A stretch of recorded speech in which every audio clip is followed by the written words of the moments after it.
Hello and welcome to another video. My name's Axel. I'm Sean. And today we are here at Walsall Scare Maze. This is one that we've wanted to do for a while, but we are not here for their usual Halloween event. We are here for Oh Holy Fright. It is their Christmas edition of a scare maze. You excited, Sean? I can't wait. I've never been to a Christmas scare maze before, so this should be something new. I'm super excited for it. I wish scare mazes were all year round, to be honest, or at least seasonal. So let's get inside Walsall Scare Maze for Oh Holy Fright. Here's a bit about the attraction.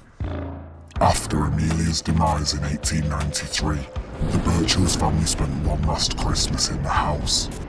Now, still standing and left as it were, the Birchells Manor opens its doors for the ultimate paranormal investigation.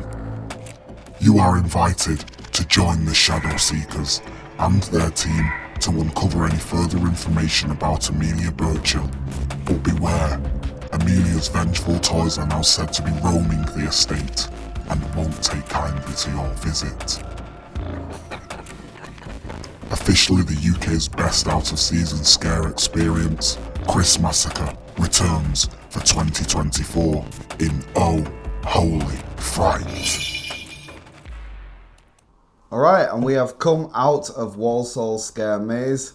Christmasacre, Oh Holy Fright. It was their Christmas edition of their scare mazes that they do there. They normally have one on at Halloween, and as we said, we've never been to that one, have we, at Halloween? No. But we did do that hour-and-a-half long drive all the way down to Walsall Scare Maze. Was it worth it, Sean?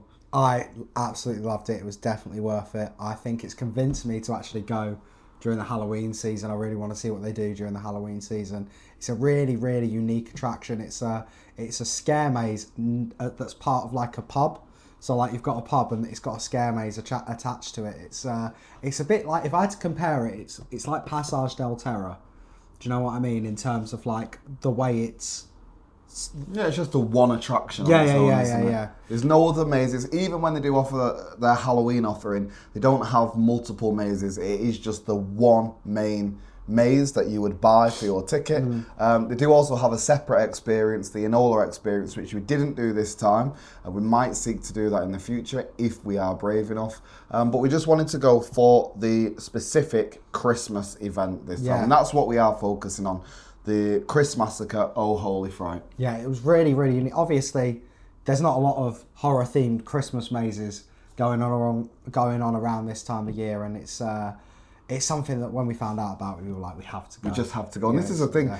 Before we do get started, most places, or more places, should do things like this. Yeah. I really want seasonal scare mazes, seasonal like horror things, and I think right now is the perfect time to do this because there is a demand for it. I feel, you know, they can do something at Easter, as they say. They can even do something at Valentine. They can do summer scares, and it doesn't have to be for the whole month. You know, 1 or 2 weekends is enough just to give you that injection of fright throughout the year until you get to that Halloween period. Yeah. But the maze itself, to me, it was a classic haunted house theme. With all a right, bit of a twist. Yeah, exactly. You're going around a haunted house that's haunted by this child, Amelia Birchell.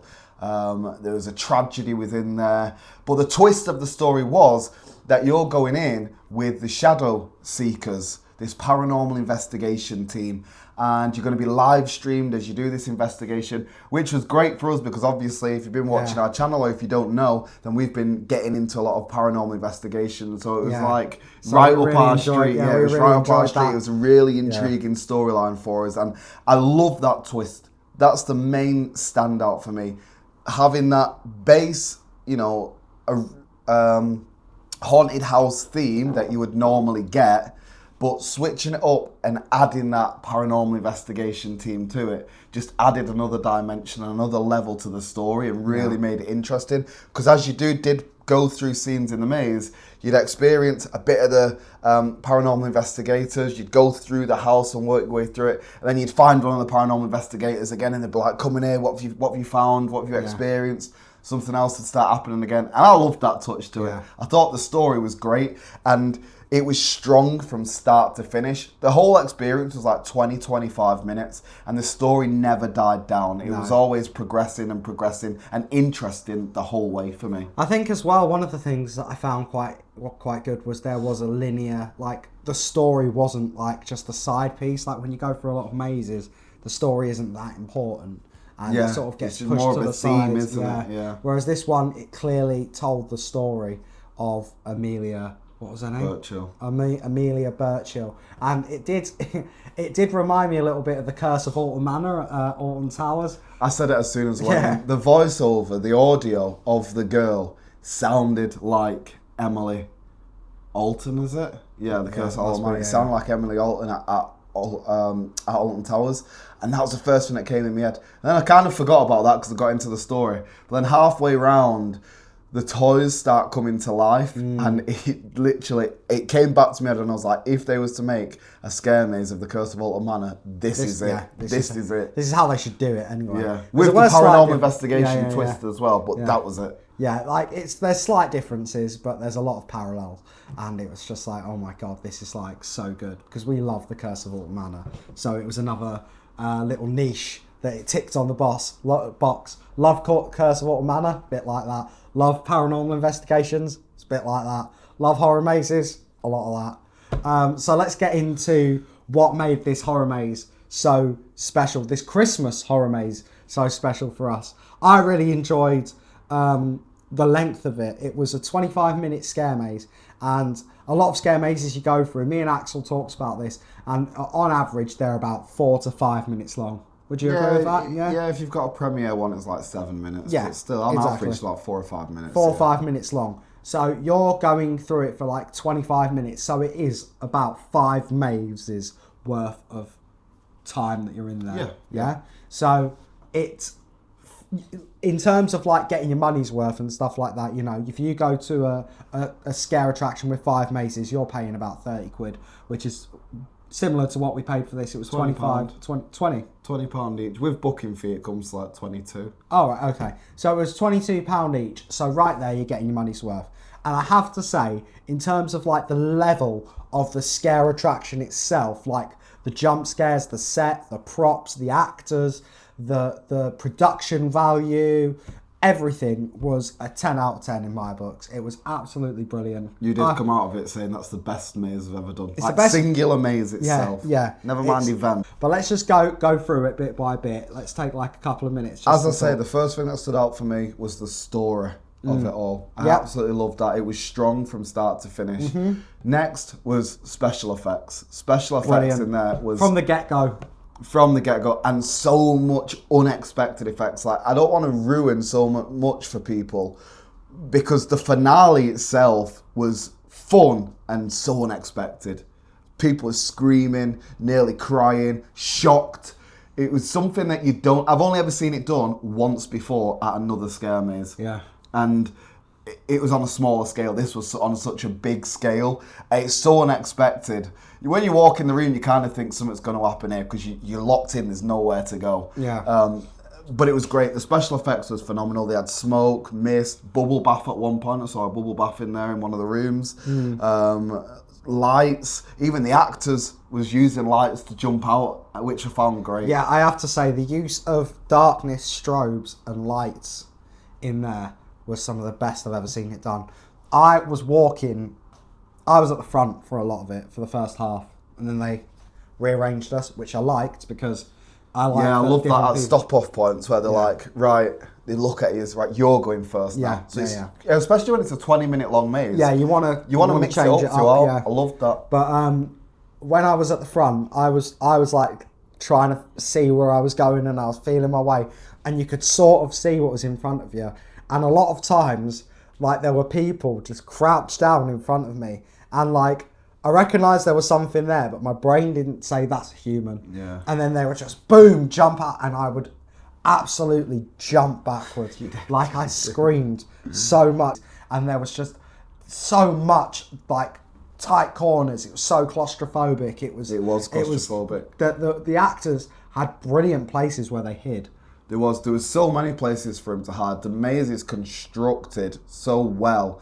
And I can't wait to see how they do change it up for future installations, whether it is a Halloween one or whether it is Easter or Christmas or whatever, because it's such a large space. You walk into it for 20 minutes and it's so well constructed in that at this Christmas event, there wasn't that many actors, I feel. They had a good amount there for what they had, but there wasn't that many actors. But because of the way that it's constructed, the same actor could jump out so many different times, and it was like, how did they get from there to there? Where are they going to come from next? And there was no downtime either. There weren't any like dead space dead area. No. And in a 20-minute maze where there might be reduced actors, you'd think there is going to be parts where it's a bit dead. It's a bit, not much is going on. Yeah. But where there weren't actors, you were still on edge because of the audio, because of the special effects, because of what's just happened or what might be coming on, because of the lightness levels in there, how dark or whatever. There was, if there wasn't an actor in that space for 1 or 2 minutes, then it was done purposefully and in an area where it was building anticipation. Yeah. You was never thinking, there's nothing going on. No. So many different types of scares there. Yeah. It weren't just about the jump scares. No. There was chasing, following, stuff going on behind you, in front of you, little bit of intimidation, blocking you. Yeah, exactly. Yeah. There's all different kinds in there. It really did tick off every single box. It did. 100%. At one point, there were pots and pans just flying around the room. And I didn't know what was happening. Yeah. I heard a big boom behind me and I was like, what the hell? And I looked round and there's like a big massive metal bowl that's just been lobbed off a shelf. I don't even know how they did it. It really did feel like we were in a haunted house. But like a Hollywood haunted house. Yeah, not for real. Like, it was crazy. But yeah, it was absolutely brilliant. Absolutely brilliant. So sets was great, actors was great, props was great. It was so exaggerated. The storyline for me was a 10 out of 10. Special effects was amazing. The length of it, fantastic. Money's worth, 100%. £20 for a 25-minute maze, brilliant. To be honest, I was getting a bit angry before I went in because our slot was at 7:30. Yet we didn't end up going in the maze until like 8:30, even though it was in that queue. Which, one, is slightly frustrating, especially if you are restricted by time. But if that means that you get a better run through because you're not going to catch up to the other group and you are spaced out, then brilliant. They did send us through in a group of 8, which is pretty standard, to be honest. And the group that we were with were great as well. Yeah, so I had an absolutely fantastic time, and I can't praise it enough, to be honest, considering it is just the one maze and it's such a long drive for us. It's brilliant, well worth it. What would you give it out? Go on. It felt like, do you know you see American haunted houses? It felt like one of them. Yeah, it does, yeah. Not like your Universal or your Busch Gardens or whatever. Like when a guy's just like gone, I'm going to make my house as scary as I can. Yeah. It's like it's got a good budget. Do you know what I mean? It's like that, but on a professional level. It's sort of like that mixed with like almost like a gunpowder plot experience. Do you know what I mean? Because it is like a story you're going through. It's fully immersive. Yeah, it's so immersive. That's the word. Yeah. Really. What would you give it out of 5? 5. 6. Yeah, I have to give it a 5. Yeah. I have to. Have to. It's took me, I thought about it and I can't fault it. Yeah, I can't say this was bad or that was bad. It has to be a 5 out of 5. Brilliant, absolutely amazing. Please do more. If you are watching it, please do more. I want a Valentine's one. I want an Easter one. I want summer scares, Halloween, Christmas. It's only them 5. Just keep recycling, keep going. And to other places as well, You don't have to open all your mazes. One or two is enough. Yeah. Anyway, with that said, Walsall Scare Maze, absolutely fantastic. It definitely gets the seal of approval from Axel and Sean. Yeah. My name's Axel. I'm Sean. And until next time, we'll see you on the other side. Bye.